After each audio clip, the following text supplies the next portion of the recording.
nós estamos agora na fase de produção de provas judiciais, né? Já foram ouvidas as testemunhas, o réu já foi interrogado e houve a necessidade de realização desse exame de insanidade mental. O que é esse exame? Esse exame ele visa compreender se o acusado ele tinha consciência do crime que ele estava praticando ou se ele tinha alguma doença mental ou alguma perturbação mental que retirasse esse caráter de entendimento dele, para que a gente possa, com a conclusão desse laudo, verificar se ele terá que ser submetido ao tribunal do júri e cumprir uma pena, ou se ele será aplicada a ele uma medida de segurança, uma internação no hospital psiquiátrico. Esse é o ponto.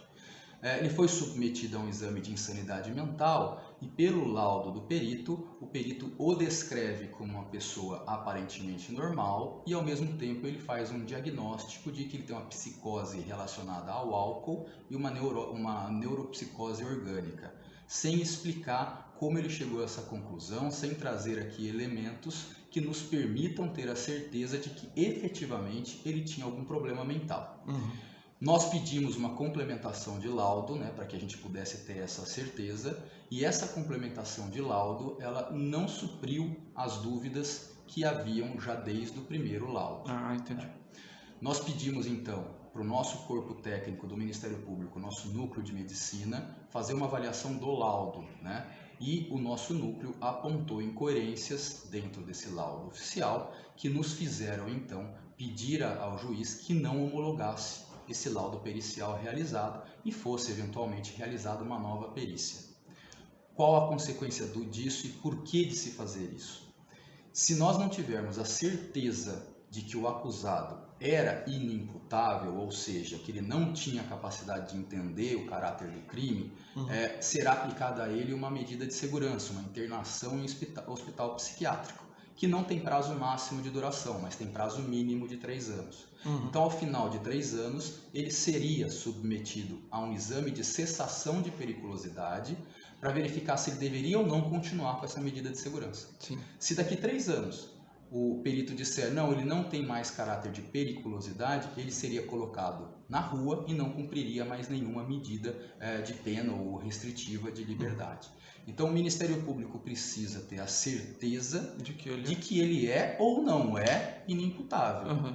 Porque se não for inimputável, ele tem que ser submetido a júri. Se ele for inimputável, se ele tiver alguma doença mental que lhe retirou a capacidade, a condição de entender o caráter de crime, aí sim a gente aplica uma medida de segurança com a devida certeza. Agora, a Justiça acata esse pedido do Ministério Público em ter um novo laudo? Nós fizemos essa manifestação agora essa semana, no começo dessa semana, está para avaliação do magistrado aqui da comarca, do juiz da vara do júri, né? Vamos aguardar a decisão dele, porque o objetivo é que a gente não cause impunidade, né? Se ele for realmente uma pessoa que tem uma doença mental, ok, vamos dar o tratamento que precisa e é o que a lei determina. Agora, se não for, ele tem que ser submetido a julgamento. Esse novo laudo, quem que vai fazer? Provavelmente, se assim o juiz se manifestar, concordar e decidir, será nomeado um novo perito para que realize um novo laudo pericial, né? E aí a gente espera que sem que haja aí lacunas ou imprecisões como houve esse laudo anterior. Enquanto isso, o autor continua preso. O autor continua preso, ele hoje está nesse hospital psiquiátrico em Taubaté, né, em razão da condição inicial dele, mas agora vamos aguardar o deslinde desse exame pericial para depois verificar se ele vai ser submetido a julgamento ou não. Bom, o senhor então, é claro que o Ministério Público não concorda com o laudo emitido, o laudo atual. Exatamente, o Ministério Público tem que agir sempre com responsabilidade dentro da comarca. Né? É um caso grave, é um caso de extrema violência que foi praticado aqui, chocou a todos e nós precisamos ter a segurança daquilo que nós vamos fazer, porque os efeitos de um erro eventual podem ser catastróficos em termos de punibilidade. Se ele não é uma pessoa inimputável, ele tem que ser submetido a julgamento e cumprir a pena pelo crime que ele praticou. Então a gente só vai concordar com a realização do exame ou com o resultado do exame se esse exame vier com a segurança necessária da condição psiquiátrica do acusado.